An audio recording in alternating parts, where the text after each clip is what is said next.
you think dinosaurs ruled the land, that they sat at the top of every food chain, that nothing hunted them, that nothing waited for them.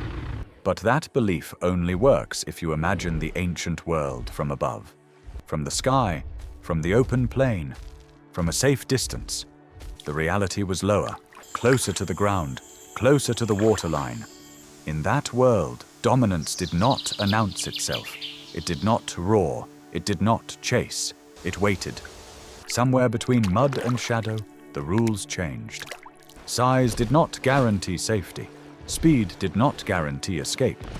And being a dinosaur did not mean you were untouchable. It only meant you were made of meat. Step backward. Not into a distant past, but into an unstable one. The land is warm. The air is heavy. Water is everywhere. Not rivers, not oceans. Ground that shifts. Banks that fail. Here, speed means little.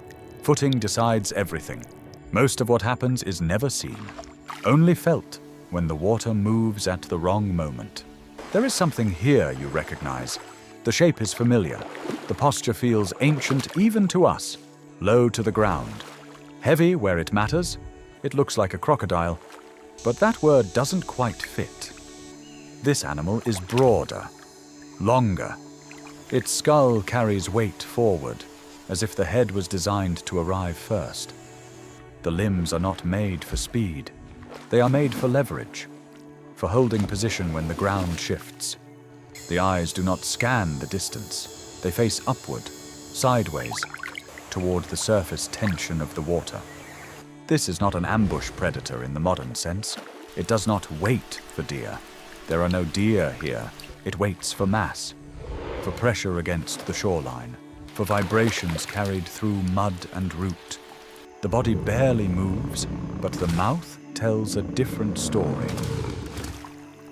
It opens wider than expected, not to threaten, but because it doesn't need to. In this world, things come to the water, and this animal has been here longer than anything that dares to drink. The danger here is not dramatic. It does not announce itself with violence. It accumulates. The water is shallow, but it is never still. Sediment drifts in slow suspension, turning depth into guesswork. A step forward is not the same step twice. Large bodies move carefully, not because they are cautious, but because the ground punishes mistakes. A misjudged crossing means weight shifts. The bank collapses. Legs slide where they were meant to hold. Recovery is slow. The air presses down. Heat dulls reaction time. Insects cloud the senses, but that is not what matters. What matters is density. Too many animals depend on the same margins. Too many mouths need water at the same hours of the day. Herds compress toward the edge, not out of fear, but out of necessity. And when that happens, the shoreline becomes crowded. Bodies overlap. Vision disappears behind flanks and tails. Sound loses direction. The crocodilian does not chase any of this. It does not need to. The environment does the work first. A leg slips, a body tilts. Weight transfers into water that cannot support it. Only then does the surface break. Not with speed, with force. The bite is not precise. It doesn't have to be. In a place where footing is temporary, even the largest animals fall into moments they cannot correct. Here, survival is not about strength. It is about never losing balance, and the water is patient. But the strange part is this. It does not behave like a modern crocodile. It does not specialize in small prey. It is not limited to fish or careless animals at the edge. The anatomy tells a different story. The skull is reinforced.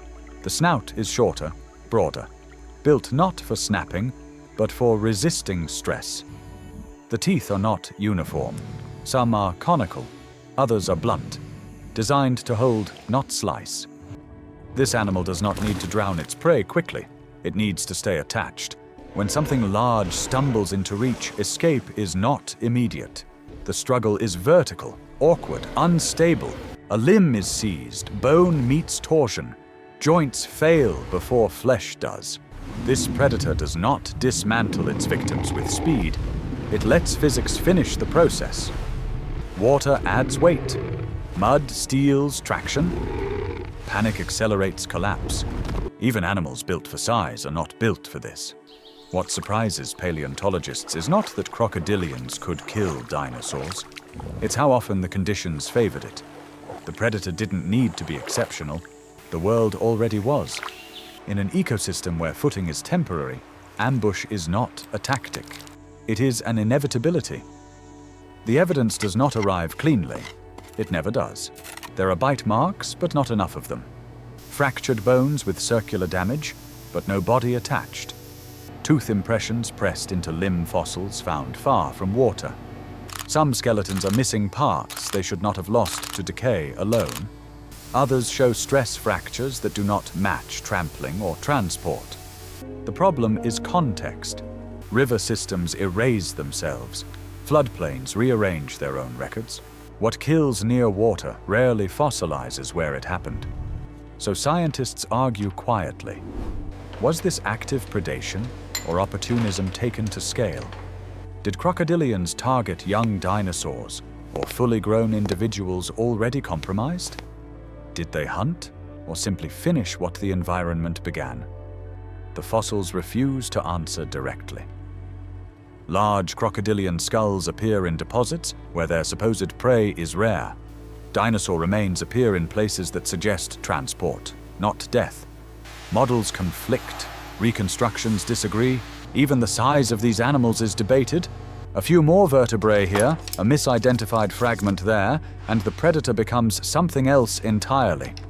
The uncertainty is not a flaw, it is a warning. This world does not preserve events. It preserves fragments, and fragments are enough to tell us something happened here that we are still not comfortable admitting. Over time, the balance tightens. Water levels fluctuate more aggressively. Floods arrive out of sequence. Dry periods linger just long enough to force movement. Herds travel farther for access points. Paths concentrate. Crossings repeat. The margins wear thin. Every migration compresses bodies into fewer corridors. Every corridor leads back to water. Competition increases, not just between predators, but between prey forced into the same space. Juveniles are pushed outward. The injured lag behind. The old hesitate. None of this is dramatic. It is mechanical, and it benefits the animal that does not move much at all. The crocodilian does not adapt to these pressures. It benefits from them. More traffic means more mistakes. More weight near unstable banks. More opportunities created by exhaustion. As conditions worsen, the water becomes a filter. Only animals capable of perfect timing and flawless footing cross safely. Everything else enters the equation. The predator's role expands without changing. It does not need to become faster, or larger, or more aggressive. It only needs to remain. In unstable systems, persistence is a form of dominance. And as the ecosystem strains, even the largest animals begin to move like prey. Not because they are hunted, but because they are pressured into the wrong place at the wrong moment. The water waits. It always has. There are no humans here, not yet. But something like pressure still arrives. Small, feathered animals move along the edges. Quick, nervous, leaving little trace. They do not challenge the crocodilian. They do not acknowledge it. They take eggs when they can, scavenge when the opportunity presents itself, disappear when the ground trembles. These are not competitors in the traditional sense. They are disruptions. Nests fail more often. Juveniles vanish before reaching water. Growth becomes less predictable. The crocodilian does not respond. It does not guard. It does not pursue. Loss is absorbed into scale. Where reproduction is abundant, mortality is expected. And the ecosystem continues to narrow. Each new pressure removes flexibility. Each small theft compounds into fewer survivors. Fewer bodies able to navigate the margins safely. The crocodilian remains unchanged.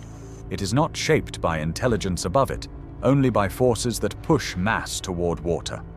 In this system, anything that increases movement increases risk. Long before humans arrive as observers, or threats, or record keepers, the role they will one day occupy already exists, not as a single species, but as pressure. And pressure here always feeds the same mouth. Eventually, the system stops absorbing change. Waterways reroute faster than bodies can learn them. Floodplains harden, then collapse. What was once seasonal becomes permanent. The margins shrink. There are fewer crossings, fewer safe angles of approach, less room to hesitate. Large animals still come to drink. They have no alternative, but they arrive thinner, more cautious, already compromised. The crocodilian is still there, older now, scarred, unchanged in function.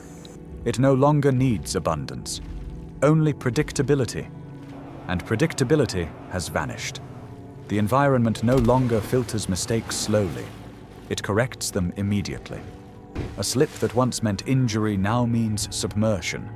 A delay that once meant stress now means collapse. Prey populations fail to rebound.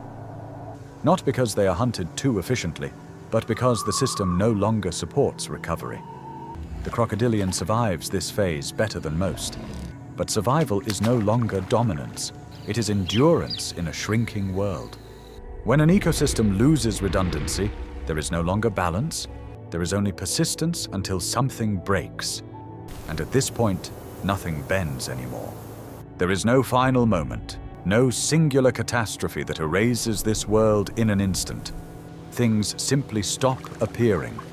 Fewer tracks along the margins, fewer disturbances in the water, less mass pressing the shoreline. The great bodies do not vanish all at once. They thin.